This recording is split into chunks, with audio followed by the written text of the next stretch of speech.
Hey, everybody. It's me by myself. Welcome to Authentic Points of View. If you are joining us for the first time, thank you and welcome. I usually have McKenna next to me. She was down here, but she has a headache. And so I don't ever force her to do this. So I told her that she could go. So just keep her in your thoughts and prayers. She's almost 12, so she's going through a lot.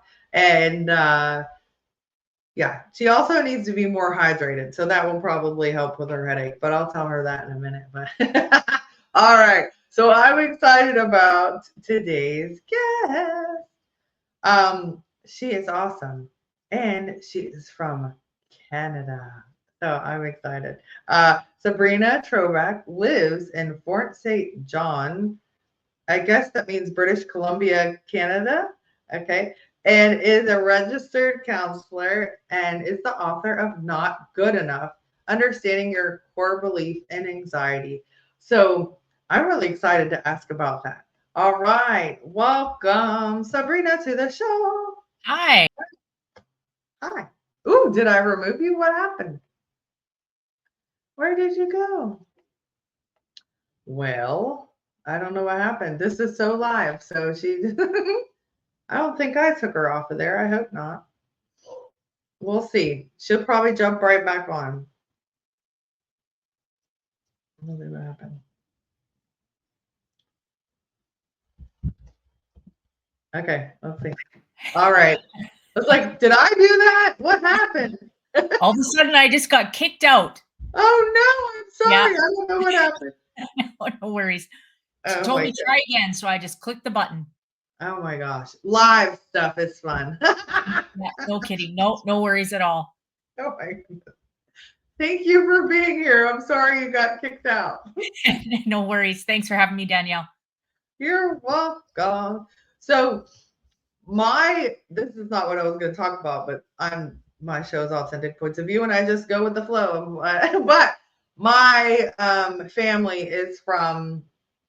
So my grandmother, both of her parents were French Canadian. I don't know where is that Quebec. I don't know, but where are you located compared to that? So French Canadians live all across Canada, but the Oh, French Canadian province is definitely Quebec for sure. okay. And I Quebec is on the East Coast. I'm all the way over on the West Coast. So I'm just in the foothills of the Rocky Mountains. I'm actually mile 50 of the Alaska Highway. Wow, that's Hmm. so cool. Oh, I love that. I've never, well, I think I have. I have been to Canada when I was a kid, but I don't remember because my dad was in the military. So we've been like all over. I just don't remember. I don't remember. But anyways, and then like I said, my family is there, but my grandmother was raised in New Hampshire. Okay. So they left Canada before I guess she was born, which was in the 20s. But anyways, that's all I know. I don't know a lot. I wish I did Well, you about have that. to come up. It's beautiful country up here for sure. I heard, yes, it is. I'm sure it's very beautiful. Um, and oh, something that's funny, really quick, is that we just went to Maryland, and so my my daughter was putting in the address, and we had driven for hours. I'm in Georgia, okay, so south. So I we were driving for hours, and so I said, please put in the address. It was raining really hard. It was foggy, and we stopped. She put in the address and it said 12 and a half hours. And I was like, what? How is that possible? And guess what she put in? Canada. I was like, apparently the address we were going to has an exact address in Canada. I was like, no, we're not going that north. We're just going to Maryland. But it was hilarious. Because Yeah. I said, something's wrong. Like, I didn't know she put in, you can put in walking or something. And I was just like, Yeah. wait a minute, you know. And that was hilarious. And so we had like a big laugh about it because I was like, not the right state, sweetheart. But she tried. So Yeah. It's a good learning experience for sure. yeah, it was so funny. I couldn't believe it was the same exact address. I was like, wow, that's cool. Okay. Anyway, that's not even, related to anything, but it was just very funny. All right. So Thank you for being here. And I am so direct sometimes. So I just have a question about how you went from being a teacher to a vice principal to then a counselor. Can you kind of walk through your journey of the process of going to each thing? Sure. So I was a teacher for, oh, I'm echoing. I was a teacher for over 20 years. Worked in all three school divisions: elementary, junior high, high school. Mainly kind of upper elementary, junior high were the most of my years. And I was a learning assistant teacher. So spent a lot of time in smaller group settings working with kids that had learning disabilities, attention deficit, behavior issues, anxiety, different kinds of things like that. So it kind of was a natural progression into the counseling piece. As I continued to work as a teacher, I realized more and more that I wanted to help kids out more at a kind of social emotional level as well as the academic level. And over time, that social emotional level just kind of became more and more significant for me. We had some stuff happen at one of my schools, and they asked me to be a vice principal for a year while our principal went on leave. So I did that for a couple years. And during that time, I was told that I had to be working on my master's. And I said, I have no care to be a principal, not in my area of interest at all. They said, we don't care. As long as you're taking your master's on something, we're happy. So I started my master's in counseling psychology at that point, and then moved into the role as a school counselor.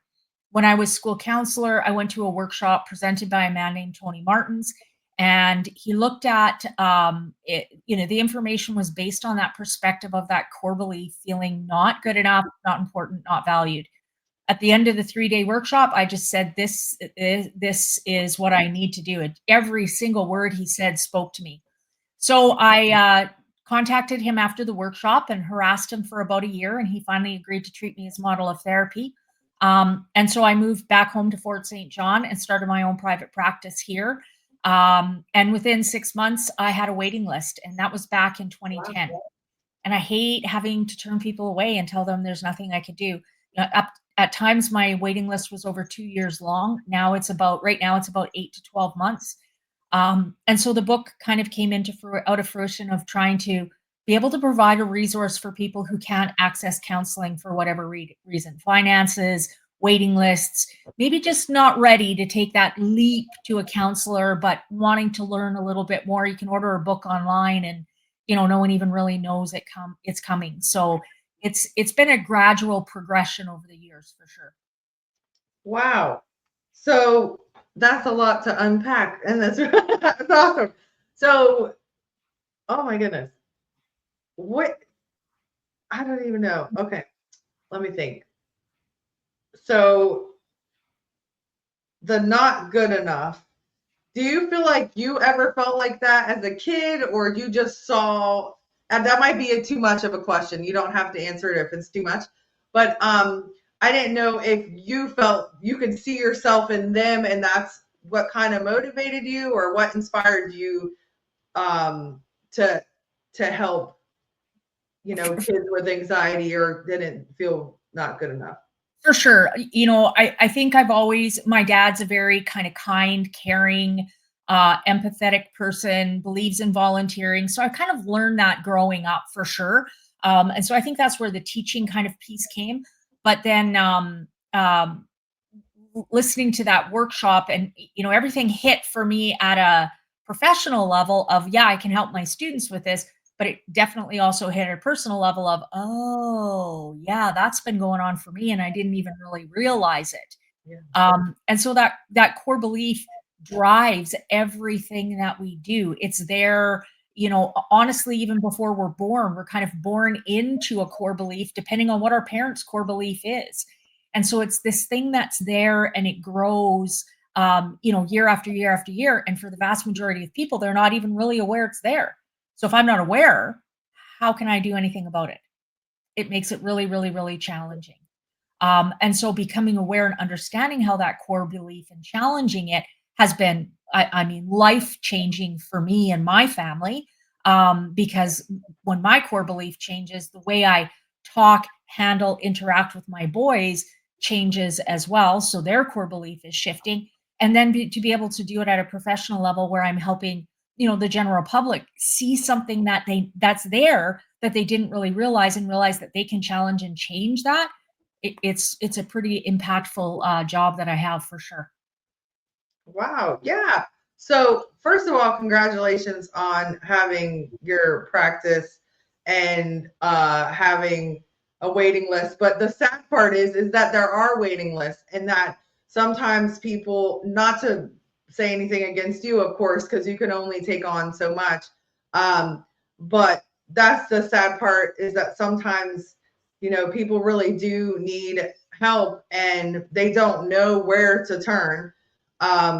They maybe can't wait 6 months or 3 months or whatever. And that goes for lots of specialties. Like, I had to wait from October till almost, guys, May 23rd is my appointment with this doctor, Dr. Sapper, and to see if I have POTS. Well, in the meantime, so much stuff could have happened to me in that amount of time, and not knowing a major diagnosis like that. So it's the same thing with mental health. But the fact that you are also aware that how much you can handle, and that you're not taking on everybody, and because you can't help everybody at the same time. So that's also great for you.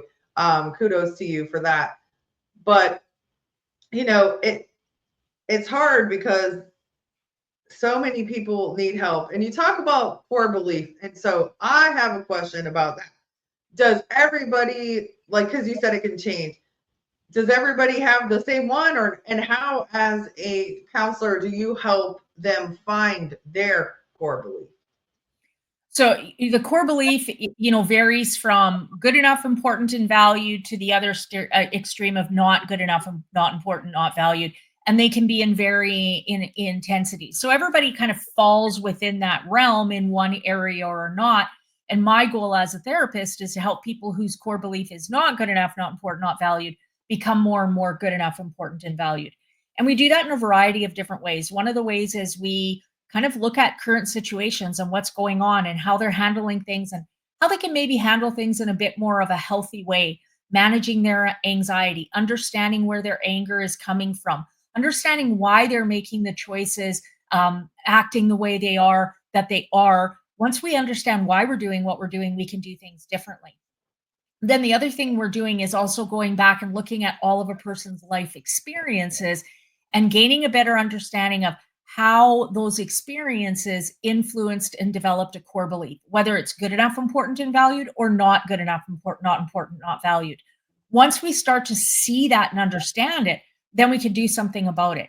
Our very first step is awareness. If I'm not aware it's there, I can't do anything about it. So that awareness piece is really, really important. Once I'm aware, then I can start to see things that I never even noticed before, and I can start to challenge them in very different ways. Yeah, that's wonderful. And that's a great point too, because you can't fix something you don't know is happening or is even an issue in the first place. So if some of your clients may not know that they have an issue, do they just come to you for the anxiety part mostly? Is that how it kind of stems, and then you kind of delve into it? Or We get people come into counseling for all kinds of different reasons: anxiety, anger, sleep issues, addictions, gambling, pornography, relationship issues, past trauma, you name it, all kinds of different reasons. And what we really say is those aren't really the problem. They're the symptom of something else that's going on. And often it connects back to that core belief. I'm always trying to prove that my core belief is true. And so if I'm drawn to something like alcohol or gambling, where in the moment when I do it, I don't have to think about anything. I just, I get to have a good time. Everything's great and wonderful. But then the next day, I've spent money I didn't really have, broke promises that I've had. Now I don't have money to, pay for groceries for the week or whatever it might be. Ultimately, it reinforces and supports that core belief: not good enough, not important, not valued. So we're helping people understand that these behaviors that they have are also a symptom of that core belief. So we're always kind of bringing things back to that core belief and figuring out, how is that feeding that core belief, and what do we need to do a bit differently to challenge that core belief so we feel more like we are good enough. Wow, that's wonderful. So when you look at the, you said like kind of like what are the reasons why that's just symptoms. How do you help people? Maybe you just answered it and I'm going backwards, but with kind of a trauma and like unpacking, like, this is a symptom of the trauma and that's why you may not feel like you're good enough. How do you, or what advice would you give someone that kind of has some of that trauma and they might not feel like they're good enough? Like, what's the first step? One of the big pieces about how impactful trauma isn't even actually about the trauma. It's about how the trauma is handled. Okay. And so we don't like to feel our emotions. We just want to make everybody feel better, pretend everything's fine. We don't talk about it. We don't address it. We just push it to the side. That is actually what makes trauma more significant. So, one of the big things that we do is we talk about emotions. We get more comfortable about feeling emotions, talking about emotions, understanding how emotions work. Then we go back and talk about the trauma where now we can put emotions to it. We can start to let go the emotional impact of the experience that happened in the past. The experiences are over with, they're done. We can't go back, we can't change them, we can't do anything different.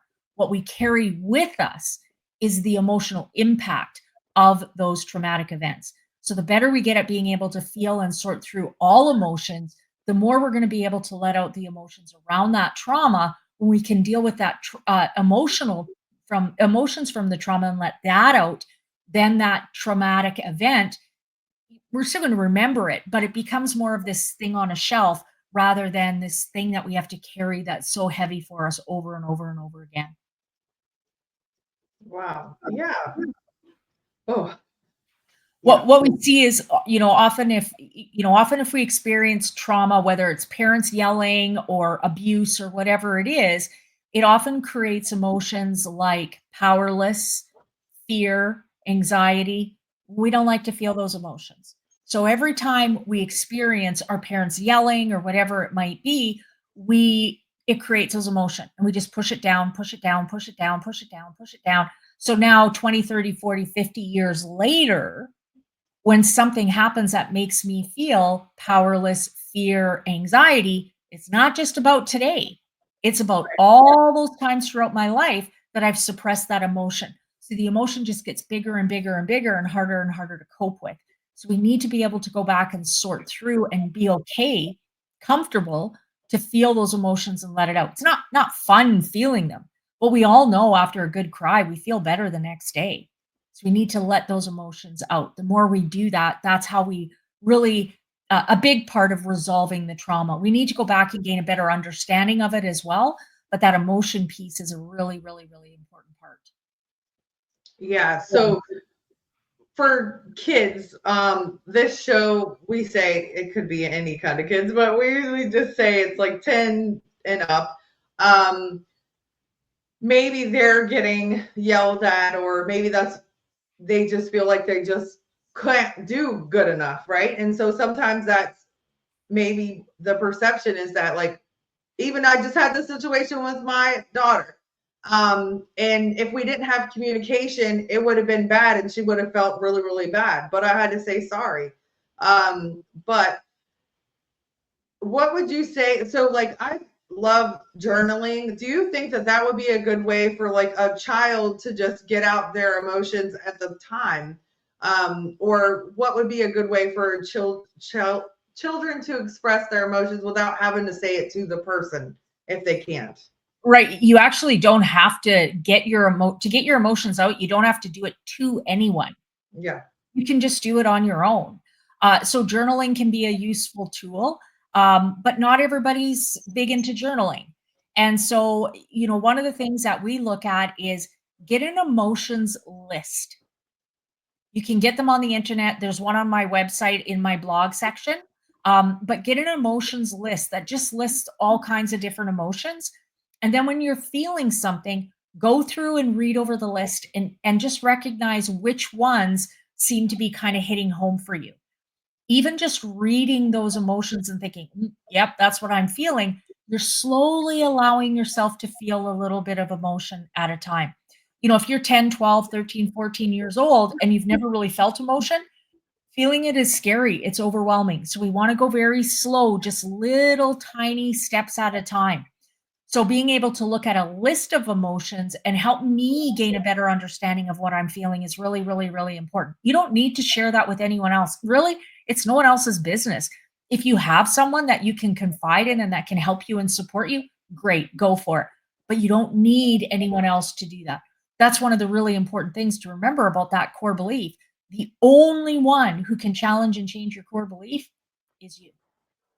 And so the better you get at being able to feel those emotions and sort through those emotions is really, really effective.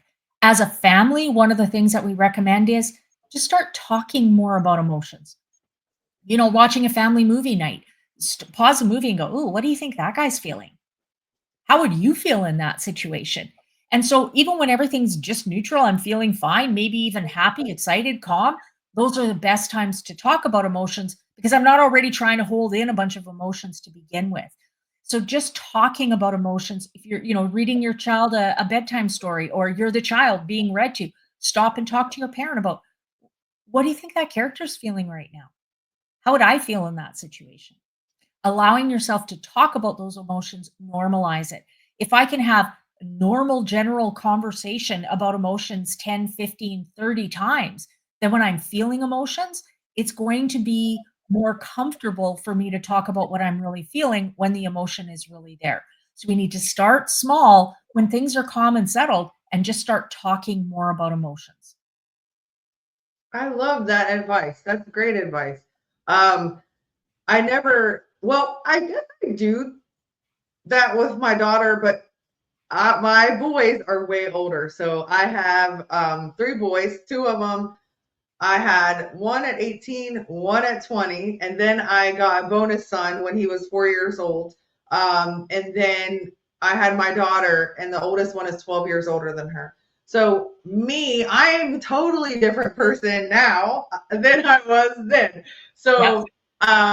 So I feel like with my daughter, I'm more level-headed. I'm a life coach, so I've learned a lot through that, um, and just all kinds of stuff in life. I can relate and listen to her better than I could with the boys. And so the situation that just happened today, I'm honest, and if she was here, I might not say it because she would probably be embarrassed. But so she said to me, "You say I don't help you, but I just helped you the other day and I helped clean and I helped do this." And she didn't feel validated by me, and that made me sad. But I'm so glad that she felt comfortable enough to say that to me. And so I had to think about it, and I told her, "Thank you so much for helping me." And, maybe my expectations are too high. Like maybe I had to reflect on myself. Like she is trying, she is helping me. I'm a single mom. So it's like, to me, it gets overwhelming as well because I'm trying to do all the things. And her helping to her is like, she's like, I am doing a lot. Like to her, she's doing a lot. To me, I still see stuff and I'm like, ah. And so, it's just it's Yep. great to be able to communicate, and that I want her to know that she's loved and appreciated. I'm very appreciative that she is helping and she is doing her best. And I'm very grateful that she said that to me because it made me think, oh boy, what am I doing? Like I didn't want to upset her. She started crying and I'm like, why is she crying? But if we didn't have that communication, I would be like, what, why are you crying in the middle of the conversation? So, but she told me. Um, so what advice do you give? And I'll tell you about my brother a little bit, but what advice do you give to maybe people that feel like teenagers that feel like they aren't able to even open up to you, and maybe it doesn't have to be a male, but my question is like that because my brother passed away at 26, and he felt like I'm assuming that nobody really cared or that he couldn't talk about his feelings. So as a counselor, how do you get that trust factor with kids and get them to open up? Again, it comes back to being more comfortable feeling our emotions. One of the biggest issue I get from couples is, we can't communicate. But, when I talk to them, I have no problem understanding what they're saying. I know exactly what they're talking about. It's Yeah. not communication that's the issue. It's I don't like to feel my emotions, which means now I can't have any conversation that creates emotion. So Mm. for a child to say to a parent, "You hurt my feelings," that creates a ton of emotion. And so in order to have better communication, we have to get better at feeling our emotions. If I'm more comfortable to feel vulnerable, fear, sad, lonely, rejection, abandoned, I'm going to feel more comfortable having conversations that can create those kind of emotions.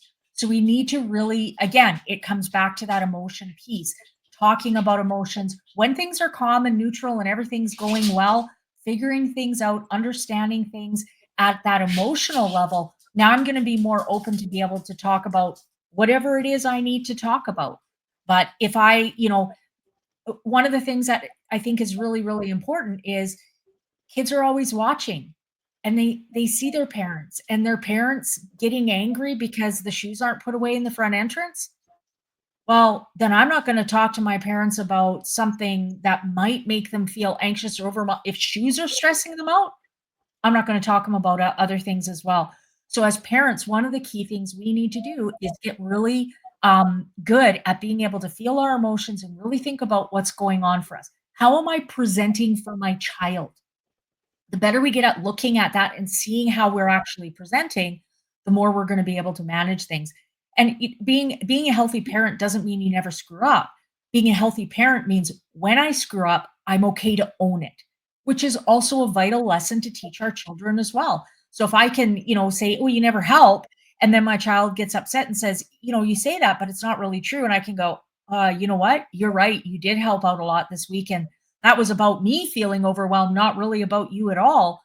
That's really good for that child to be able to hear that. Makes that child feel validated, makes that child feel good enough. You're recognizing it and owning it. We need to own our own take responsibility for our own mistakes. When we do that, we're teaching our children how to do it as well. You can't say, "Well, you, well, you, well, you, well, you," and then turn around and say, "You never take any responsibility." Well, yeah, you never taught me how because you're always blaming me, Right. right? Yeah. That's hard. Mhm. So we like haven't discussed this, but the like generational trauma. So it's very hard for me to hear like years ago when my boys were little, my mom would say, "All you do is yell." Well, all she did was yell. And so that was like a in the face. I'm like, "What? I'm being like, I don't want to be like that." And I love my mom and she helps me with my daughter, but that's not the kind of parent I wanted to be, but I automatically would go to Yep. and my second son has they don't call it this anymore, but he was diagnosed with Asperger's, but now it's the autism spectrum. He has ADHD, bipolar, ODD, all this stuff. And I was a single mom of two kids and a young single mom. And so I would get overwhelmed very easily. And my child never slept. So it's like, it was like, no, oh, I didn't have, other than when I was at work, which is also not a break, but like I was just always on, right? And Yep. so until I got help. He had a case manager finally. He had a counselor. He had a psychologist, and he went to occupational therapy and all that stuff. But until we got help managing and other people to come in and kind of be that other parent for me, it was a lot. And they taught me and helped me a lot. And I'm so grateful for them. and they were the support system for all of us. And they would tell me, you need to give him breaks. Like, I just expected him to just do his work. Well, he didn't understand it. He couldn't read very well at that time. He was struggling. And so his attention span was not like my older sons, you know? So I had to learn and grow with my child. And that's something that's important, though, as parents, is that, you know, and I'm guilty of it too with them, is that I was so overprotective and I just wanted them to, like, nothing bad to go wrong. Well, then it does, because they don't understand. Like you said, they don't know about the emotions and how to express this, because I was like trying to pad and protect everything. Right. What would you say to a parent that was like how I was? And we have good intentions, but it's just not helping. What would you say? Again, we got to kind of look at where that comes from. So a lot of that is really about the parent's need, right? I need to prove to myself that I'm a good enough parent. So if my child never has any problems, never has any struggles, then I must be doing a great job. But that's not how it works. Being a good parent means your child's becoming independent, becoming confident, becoming a problem solver, a critical thinker. You doing everything for your child does not create that. Right. We want to build confidence. Well, how do you build confidence? The only way is to try something and succeed, or try something, fail, and get back up and try it again. So when we have parents that are, kind of hovering and overprotective and doing everything for their child, trying to pad them so they never have to feel any emotions, we're not teaching our kids how to feel emotions. We're not teaching our kids how to do anything. We're actually teaching them, I don't think you can handle this, so I'll do it for you. Not good enough. And so that's about our needs, not about what's in the best interest of our child. So it's, again, really important to step back and look at that. As parents, we want to, it's the biggest job there is. We want to be successful. We want to feel good as a parent. And so we think, well, if I do all these things up here, then my child will succeed. Everything will be great, wonderful. I can say I'm a great parent. Well, it has to go way deeper than that. We have to create it at that foundation level. That means stepping back and figuring out, what does my child need? Not what do I need to prove to myself that I'm a good enough parent. And I see it all the time. In the school system, I saw it all the time. Well, my kid needs to get on honors. My kid needs to pass. My kid needs, why? Because then the parent can prove they're a good enough parent. Because the parent's expectations are, I'll be a good enough parent if my child passes, gets a certain grade, gets on honors, whatever it is. Well, you really stop and talk about it. Like, who cares? Where's the child at? Let's teach the child how to become more self-reliant, self-confident. Okay, this is your grade right now. What is your goal for next semester? What do you want to do? Do you want to keep it the same? Do you want to try get a bit higher? What do you want your goal to be? Rather than the schools, the teachers, the parents, the coaches, the grandparents, the cousins, the aunties, the uncles, telling them what they should do. Let's teach the child how to think for themselves and help them figure out how to set up a goal that works for them. Write it down on a piece of paper. Next report card comes up. Okay, this was your goal. How did you do? Did you meet that goal? Did you not meet that goal? If you met it, great. What did you do to meet that goal? If you didn't, what do you think you did? What do you want to do differently? What's your new goal? All of that is saying you're important. You have value. You are good enough. You're figuring out how to do this for yourself. You are thinking for yourself. That is way more empowering than a parent telling a child what they need to do. Keeping a child in a bubble is not helping them. It is hindering them significantly. It feeds that core belief, not good enough, not important, not valued, massively. My child feels emotion. I don't want to feel my emotion, so I need to make my child feel better. We see it all the time. My child, breaks their toy. They start crying. Oh, don't worry about it. It's not a big deal. We'll get you another one. Oh, you have another one that's just like that. That's about my needs as a parent. Oh, I don't want to feel my emotions because my kid's feeling their emotions, rather than going, yeah, you should feel sad. That makes sense that you've got emotion right now. That was your favorite toy. Just let them feel it. And then we move on to the next thing.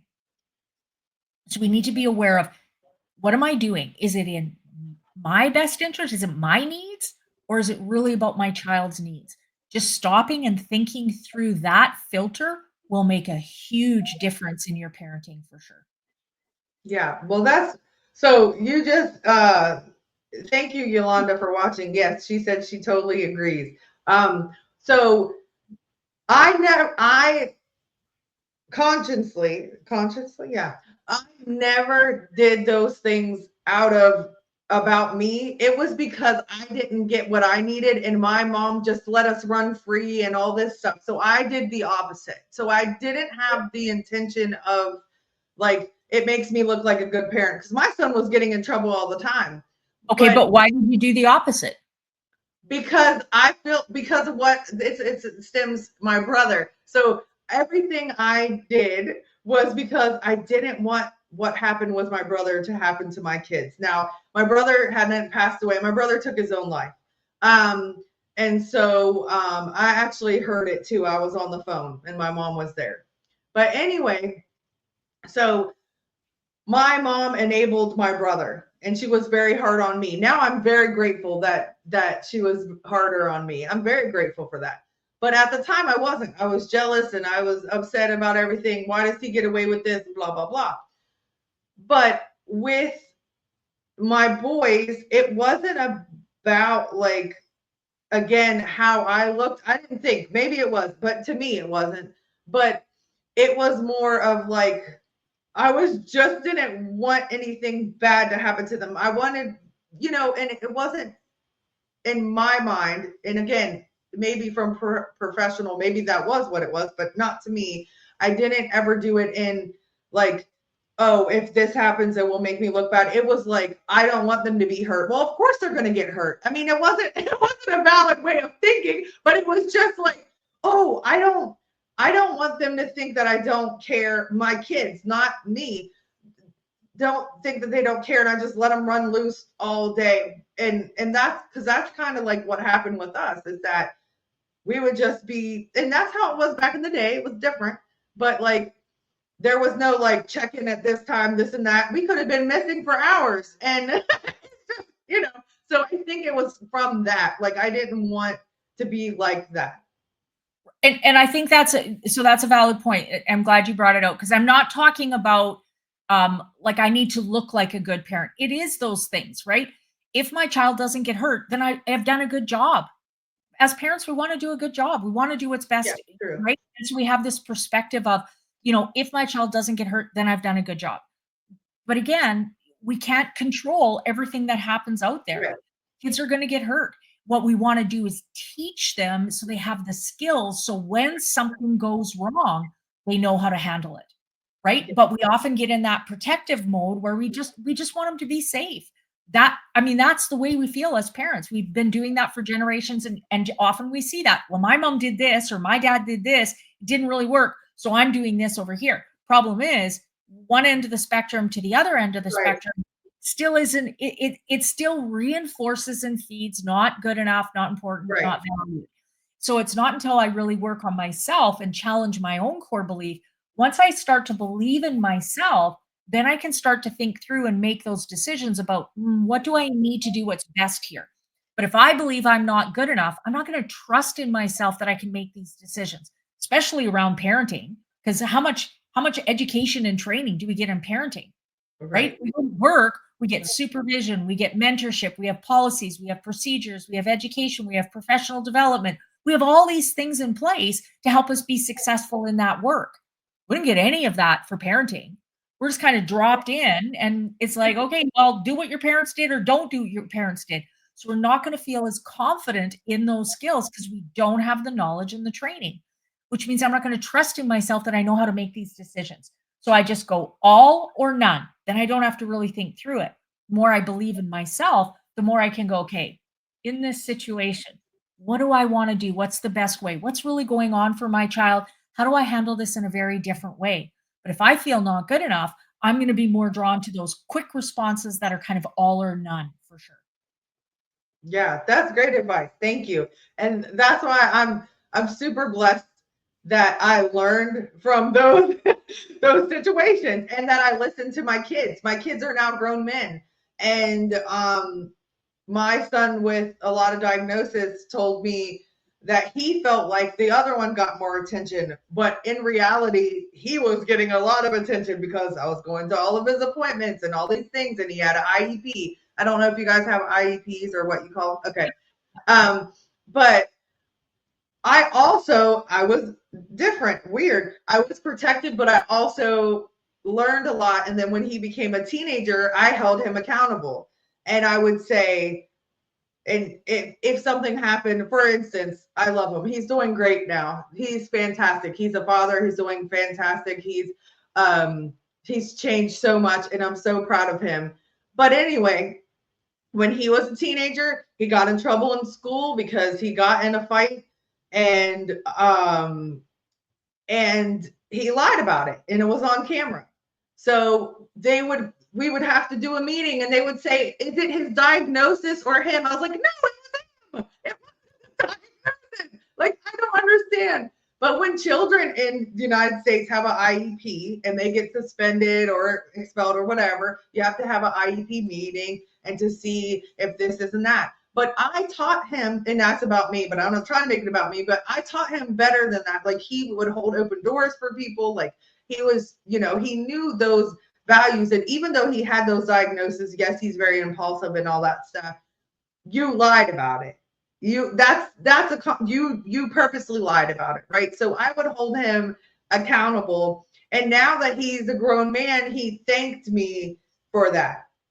Right. And be able to take a lot more responsibility and ownership because he learned it, right? Yeah. And so there's a lot of things that I feel like I could have done better. Honestly, I know I look back and I'm like, oh, I can't change the past. But the good thing is that, like, unfortunately for him, because it's already happened. But for my daughter, now it's taught me, okay, like you said, like, I can't just be impulsive and react and go, bah! Like, I can't do that with her. And she's also different. She's a girl. So she's a more emotional, like I am. She's not like my boys that aren't as emotional. So the good thing also is that, like you said, I allow her to express those emotions, and it's important, and we both do that together. And so all of your advice is amazing. So have any of these tips been in your book, or is there anything like you can tell us about important things that are in the book? Sure. So the book, it really spends a lot of time looking at that core belief. It helps people get a better understanding of different examples of what that core belief looks like and how it can develop. It is a handbook. So you read a little bit of information and then you apply that information to your own personal experiences in the activities. So you want to go through it slowly. It's not something you want to read in a weekend. You want to take some time and go through it. So it gives you a better understanding of that core belief, how it's developed over the years, how you as a parent are creating that core belief in yourself and in your children. So you can look at doing things differently that way. It looks at anxiety, how uh, anxiety is actually lack of confidence, not believing in yourself you can handle something. So we have someone who say has test anxiety. We say, oh, it's the tests that create the anxiety. It's not the test. It's my belief in myself to handle the test. If I believe I can handle writing the test, I'm not going to have anxiety. If I believe I can't handle it, I'm going to have anxiety. So anxiety is actually lack of confidence. The opposite of each other is opposite of anxiety is confidence. And so it looks at and helps you gain a better understanding of that and what you can do to challenge yourself so that you feel more confident in handling things. Gives you a ton of strategies that you can use for yourself. All those strategies can be applied and used with your kids as well. Talks about anger, how anger is one of the number one coping strategies we use to suppress and push down emotions. If I'm feeling vulnerable, fear, anxiety, I don't like to feel those emotions, switch it to anger. Now all I have to feel is anger. So anger is a coping strategy for suppressing other emotions. So we talk a lot about anger, the cycle of anger, help people gain a better understanding of the anger that they have, the anger of the cycle that they're living in. And then we look at emotions in general and how do we feel our emotions physiologically in our body and sort through it at that level. So the book is broken down into very specific areas, very small pieces. One of the things being a teacher for 20 years is I know that people with anxiety struggle with reading. So how do you write a book about anxiety for people who don't like to read? Gets a bit challenging. So the book is written at about a grade 6, 7 reading level. So it doesn't have a bunch of big scientific words or big terminology. It's very easy, very basic to read. It's written in a bigger font, so it's easier to read. There's not as many words on a page. And then it's broken up into very small chunks. So there's very few 2 pages of full text in the book. There's lots of activities, diagrams, illustrations. It's broken into very small subtitles so that you can just read a half a page, a third of a page at a time and stop if you want to. So it really is to help you gain a better understanding and a self-reflection of what's going on. It is, written for the reader for sure. And I would say anyone kind of 12 and older would be able to read it and get through it quite easily. As a parent, you could definitely read it and work through some of the information with your children as well. If this one goes and I sell a fair amount of copies, I am looking at the possibility of a second book that is more focused on families for sure. That's so awesome. Thank you for saying, like, you explain stuff so well. I just want to tell you that. And I've never been diagnosed, but my son, when he was diagnosed with ADHD and autism, they would say, which parent has it? And I'd go, I don't know. I don't have that. And it's got to be me. So it's very hard. I wrote a book, ironically, but I'm not a good reader because my focusing, it's just too much. But I want to say thank you for the test anxiety part, which I feel like you were speaking to me, because in nursing school, I literally stayed after class. The teacher was amazing, the professor. She stayed after class with me for 2 hours because I was freaking out. I was crying. And she said to me, "You're going to fail." And I went, "What?" And she's like, "Can you see the test?" And I said, "No." And she said, "Well, how do you expect to pass the test if you?" And she sat there with me. And so she asked me the questions out loud, which that's not how it went, but she asked me a question. I got it right. And she said, "You know the information." But in that context, I didn't never finished it that night. She said, "Just come back to," she was so nice because she could have failed me. She said, "Come back tomorrow and take it." And so I was very blessed that, and also my brother had just passed away. So I feel like they gave me some grace. But my test anxiety was so bad, and I don't talk about this a lot because my friends watch, but I'll talk about it because it's my honest truth. I had a panic attack during my NCLEX exam, and I was pregnant with my daughter. I had a panic attack.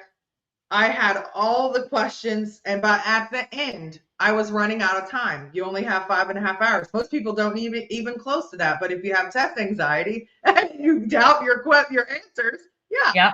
So I was freaking out so bad that I was crying, and that at the end, I just started answering whatever to not run out of time. And I failed the first time I took the boards. And that's a big deal. I mean, I've been a nurse for 11 years now. And I feel like I love my patients. They love me, and I do a great job. But I didn't talk about that because I was ashamed. But other people might have gone through that, and they need to know that it's okay. You can take it again. The next time I took it, I passed with the least amount of questions. I did breathing techniques. I did everything that I could to get it under control. So thank you for saying that, because you're right. It was a lack of confidence. But the funny thing is that the knowledge was in me. I just didn't believe in myself. Right. And that's anxiety. It's not about your actual skill or capability. It's your belief in yourself. That's where it comes back to that core belief. If I feel not good enough, how can I believe in myself? Wow. So now everything that comes into play, I'm going to have more anxiety because I'm not going to believe in myself that I can handle doing it as much.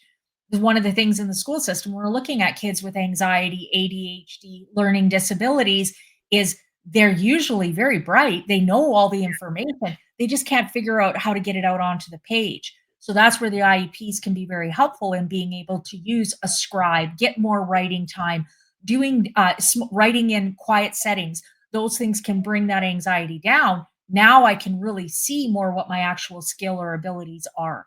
So anxiety isn't about your actual ability. Often we'll have anxiety about something, then it actually happens and we go, well, that wasn't that big of a deal. Why was I freaking out about it? Because it's Yeah. not about my actual skill or ability, it's my belief in myself.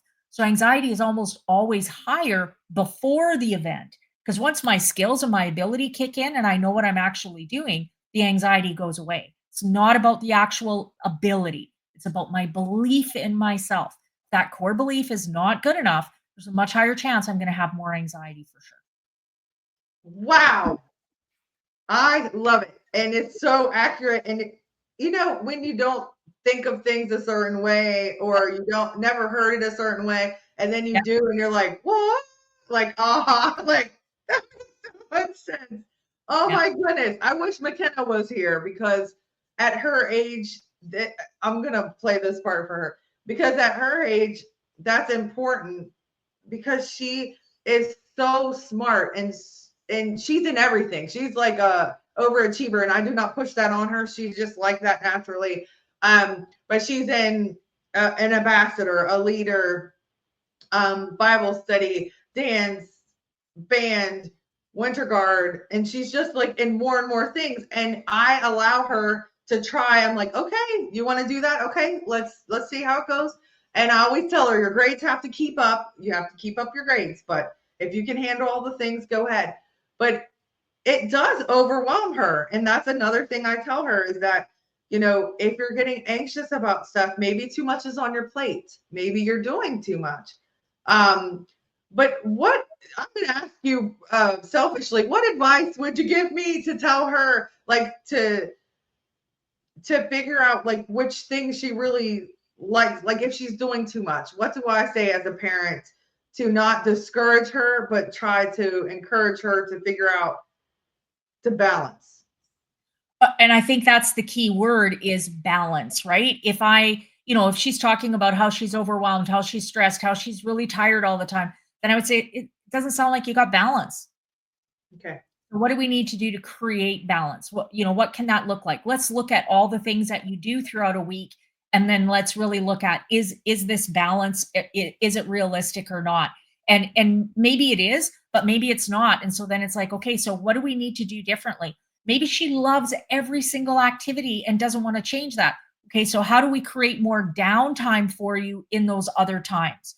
Or maybe it is, well, I really like these three things, but this thing is, yeah, it's just kind of here or there. Okay, well, then maybe we need to drop that or not do it, or at least not re-register for it for next semester or Yeah. whatever it might be.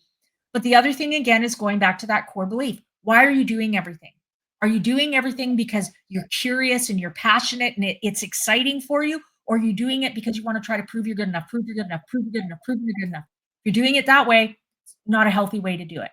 So let's take a step back and really think about that and gain a better understanding of why you're doing what you're doing, and really focus on how do we do things that you feel good about? You feel pride, you feel connected, you're happy in doing what you're doing. It's exciting for you.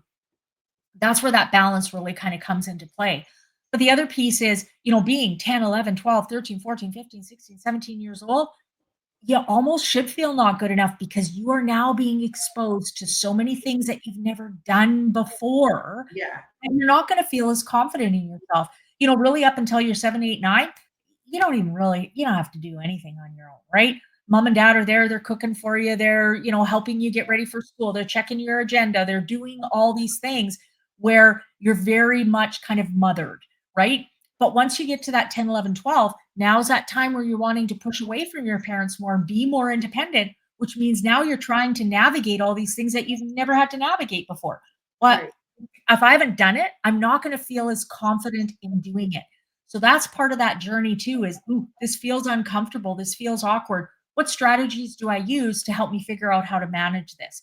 Even social, the friendships in elementary school, everybody's invited to everybody's birthday party. Yeah.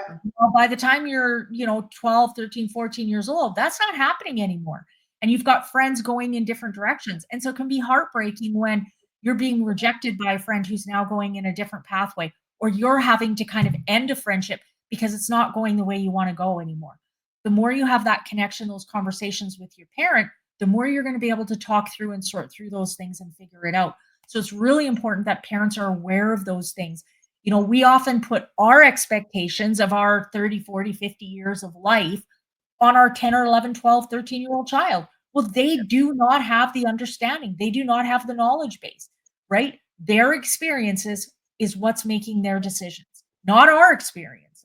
Right. So we need to be able to step back and ask, what do you think?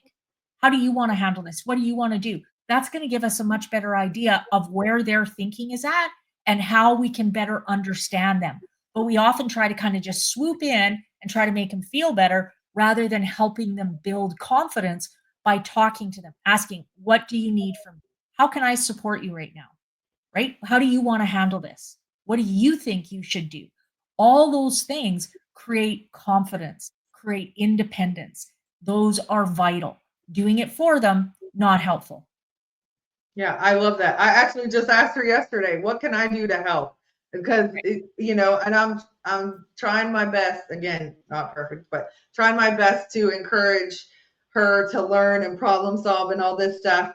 And something I didn't do with the boys, and I'm glad, is that some of their parents would do their projects for them. I'm like, how are they going to learn the thing? I just don't understand that. Like, that's not how it works. Like, you have to do it yourself to learn. Right. But that's how it is with a lot of stuff. But we're wrapping up, and this has been so great, by the way. Thank you so much. I genuinely am so excited, and you've got so much knowledge and experience, and that's just been great. So if you could go back and tell your 13-year-old self something, what would you say to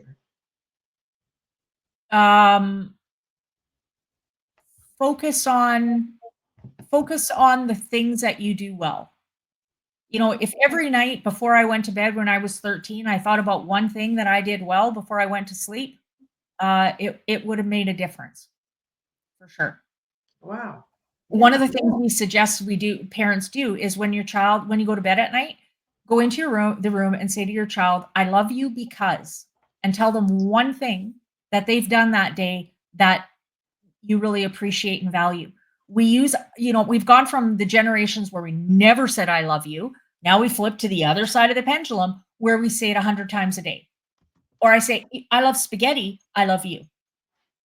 Love has lost its value. The word is more washed over. To say, I love you because you were really excited when you came home from your spelling test today. That has a massive impact. So we don't want to make it skill. I don't want to say, I love you because you got an A, because it's not about task. It's about the person. I love you because you studied really hard. I love you because of how proud you were when you got your A. I love you because you've worked really hard on improving your grades, and I can see the work effort that you're putting into it.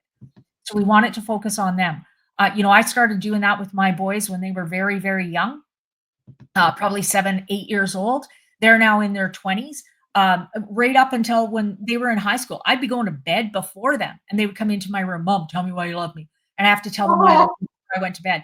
Even now, as adults, once a week, I text them why I love them. Just a little note every Monday. It changes that dynamic. That helps them build that I am good enough. I am good enough. Little things. Like my mom loves me because I emptied the dishwasher quickly this morning when she was in a rush. That's small, that's minor, but it makes a difference, right? And so those little things can go a long way. If I would have been able to recognize something I did well every day since I was 13 years old, be in a very different place right now, that's for sure. Yeah, me too. Wow, that's amazing. Thank you. I'm gonna start doing that, even with my grown men, my 3 grown men. Absolutely. You bet. The youngest is about to be 19 in 2 days. It's crazy. And he's been in my life since he was 4 years old. He's amazing. They all are amazing, but the oldest is 24, and I was like, oh, what happened? It goes so fast. But I know.